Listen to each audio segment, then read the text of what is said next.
It's time to get into some Interpol. They popped in for a bit of a chat the other day. Daniel and Sammy were floating around. And it was actually really cool, man. When they walked into the building, they were walking down the corridor and every head turned. Not just the ladies, normally it's just the ladies, the queens, even the dudes, because these guys have got mad style. They look like the coolest band in the block, don't they? Without fail. And they probably are. They are. I mean, Daniel's very cool. Sammy's cool. But we got Carlos D and we got Banksy, and that's all right with us. This is Interpol on the brown couch on This Week Gonzo.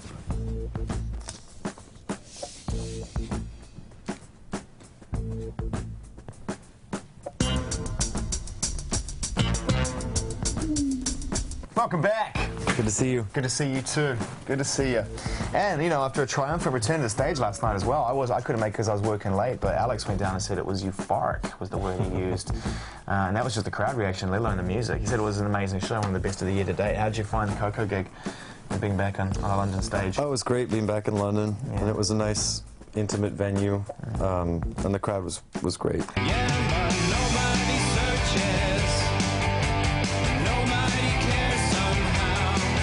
When the loving that you wasted comes raining from a hapless cloud, then I might stop and look upon your face, disappear in the sweet, sweet gaze. See the living that surrounds me. There's a hate in a violet blaze. Can you see what you've done to my heart and soul? This is a wasteland now. I was going to say you took your time, but a year and a half's pretty standard, I think. I mean, you know, in terms of turning records around, considering how hard you toured Antics as well. And I remember seeing you in Sunderland. You were doing a Radio 1 sort of one big weekend thing, and I bumped into you all individually, and each of you sort of took a couple of minutes to tell me how exhausted you were in your own way, you know. Zane, come here. Yeah, exactly. You have no Let me tell you idea. something, Zane. You know, I'm really glad to be here, but I really don't want to be here at the same time, you know. And I could just tell you guys were knackered. And did you give yourself a bit of time, you know, off the back of that tour to regroup and have a bit of a life, you know? Find out what life there is. Well, in a way, yeah, right? Because, you know, you sort of discovered yourselves by being in this band in a strange way, non-stop over 2 records. Was it kind of strange to stop and get back to New York after that second record and the touring that followed? It's strange and good. I don't even remember those 3 months, actually, but I think I took a vacation. I think I went to a beach. Nice. But yeah, it was sort of just like absolutely necessary. You can't live that long on the road. So I think it's just, it was an important break. And I think we definitely came back revitalized from that. The road is such a funny thing, isn't it? Because I think most people who are in their bedrooms making records, making music and the dream of doing this, the road is so romantic. And when you're on it, I can tell you guys I have to be back playing shows with a new record and everything else. But without a doubt, I will see my favorite bands at the end of a tour just looking... Yeah. You know what I mean? Completely wrecked, like you never want to go on the road ever again, you know, and it's a strange thing, the way that, what it does to you, you know, because is there any way you can master that, you know? I definitely think that you get better at it the more you do it. I think you see like bands that have been at it a long, long time and they actually seem to be really at ease on the road, and I think that's a lot to do with you overwork yourself in the beginning, which is part of, I think that's necessary, and it's also just kind of naivete. Yeah. And then you become, you know, sort of savvy about what you're doing, and you know what your limitations are and your thresholds are. So I think it becomes something that you get more control over, and then it's, you know, hopefully you can change it into the privilege that it should be, and it always feels like that.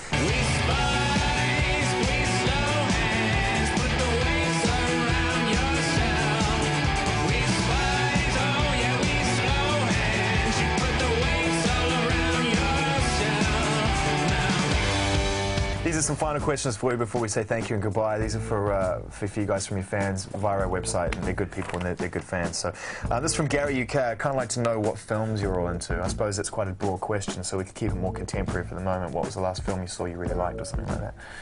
I saw Brick the other day. I like it. You like it? I mean, I like thoughts about that. It's funny because it's all the dialogue is like an old kind of crime noir sort of quite like Lynch, quite Bogart. Lynchy, isn't it, in a way? I don't know. No, it's shot in a very modern way, and it's very sort of simple. It's not too...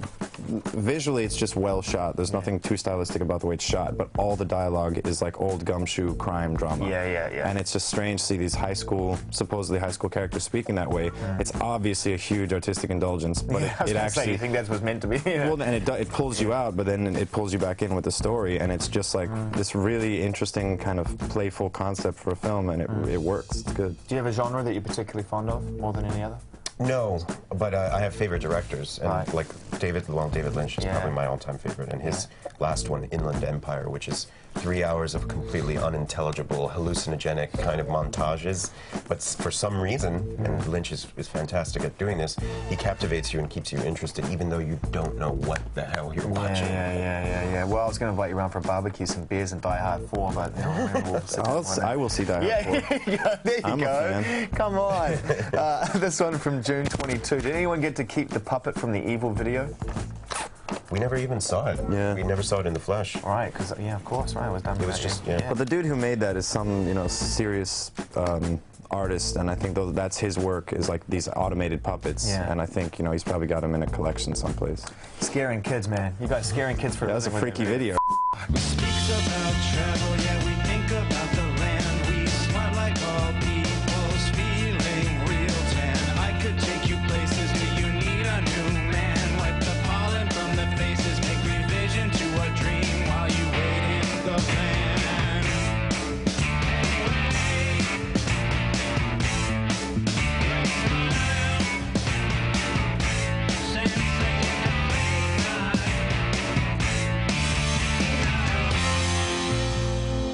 But hey, who's on trial? Interpol there, you might have noticed the absence of the brand new video for Heinrich Maneuver. That's not our fault. The label's being crap. And they still don't have it, so I don't know what's going on there. This will be with us very soon. Yeah, fingers crossed. I mean, it'll do a stroke, so we'll get the video 3 weeks after the single's out. And no one will care anymore. But the album's really good. The album is called, of course, Our Love to... Our Love to Maya. Really good, man. And it was really nice to catch up with this guy. So nice, in fact, that we saved another part for you later, which is coming up on Gonzo. We're going to get to some top 5s. Am I supposed to know what this is? No, that's the whole point. I'm going to surprise you right now. It's the first and last from the Tumblr. First time you got asked for an autograph or a photo. Do you remember the first time anyone actually asked you for an autograph when you were in Interpol, when you were in the band? Yes, I do. Yeah? And actually, it was here in London. Yeah? We were playing the Barfly, or we played the Barfly, and we had just released the D number 3, so the infamous EP on Chemical Underground, and it was our only release. And for all we knew, nobody knew who the hell we were. We were actually surprised that there were people at our London show. Yeah. A young man came backstage, and if you could call it a backstage, whatever that room was that they... The corridor between the stage and the back and the van. Yeah, where all there's... Exactly, there's like all graffiti all over the place. And he came with his... I think he had the record. Wow. And and I signed it, and I was like, wow. Was it a buzz? Was it a buzz? Yeah, it was. Oh, yeah. I mean, for me, I was like, wow, he thought of me. He bought my CD, and he thought of me. He came to me to get the... I was so green about it. How is it now, though? I mean, Paul in particular, whenever I see you out and about when you're not with the band, I've seen you a few times at various things, you keep a low pro, you're quite a private guy, and I can tell that, Does it get a bit much sometimes when people sort of try and get up in there and ask for autographs, photos, things like that? No, I mean, it's always the way that someone approaches. Yeah. There's a strange approach which has like this, there's different energies that people have, and if someone's being positive and complimentary and they're a fan, then it's always nice. Yeah. Coming with me through the aging, the fearing, the strife. It's the smiling on the package, it's the faces in the sand. It's the thought that moves you upwards, embracing me with 2 hands. Right, we'll take you places, yeah, maybe to the beach. When your friends, they do come crying, tell them now your pleasure set upon slow release.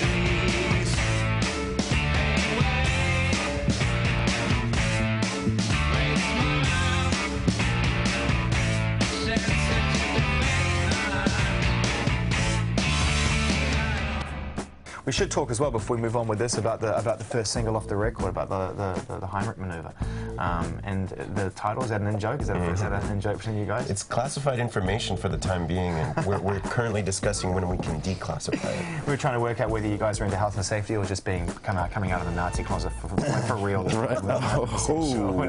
Which way you were going? Let's go with the former on that. Okay. When was the last time? Safety first. Nazi first. I mean, safety first. Safety first. When was the last time you threw up? Wow, that's a good one. Yeah. I know, the Tumblr always beats my questions. I find it kind of continually depressing.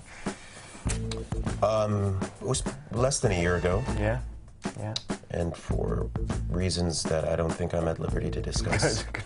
What about you? Throw in a little food poisoning and we'll even out the balance. Yeah, I don't recall. I think about a year and a half ago. All right, cool. Last time you went out on a date, are both of you single men or are you taken right now? That's pretty good. Is it hard being Carlos D in Interpol and, you know, finding someone who doesn't just want to be with you because you're Carlos D in Interpol?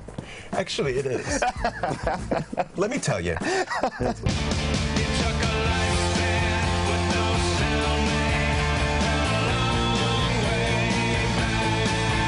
Sandy, why can't we look the other way? Last time you had to piss somewhere you shouldn't. New York's great for that, though, right? You can just piss anywhere in the street in Manhattan. You know, there's a bar that's... I live in like a sort of residential type area, but Yeah. 1 block away, it suddenly turns into the sort of like madness of Friday, Saturday night sort of bar hopping kind of crowd. And right, you know, as soon as I get to that block, there's always, invariably, some bloke pissing right in front of me. I mean, Yeah. sometimes they don't even bother to be private about it. It's just like right in the middle of the sidewalk. Yeah. And I'm walking my dog.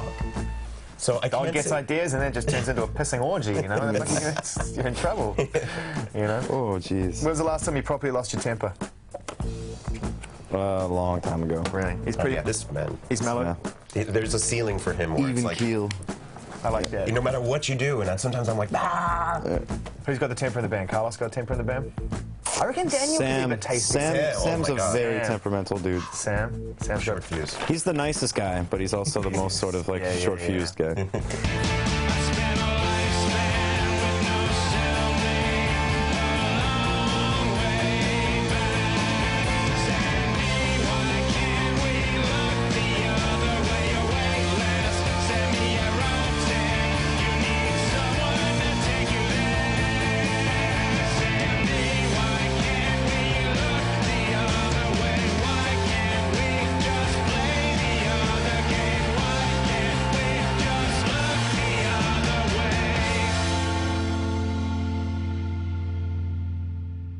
Interpol there. Now don't forget, next Friday at 7 p.m, The Full Horror, The Nightmare, Queen...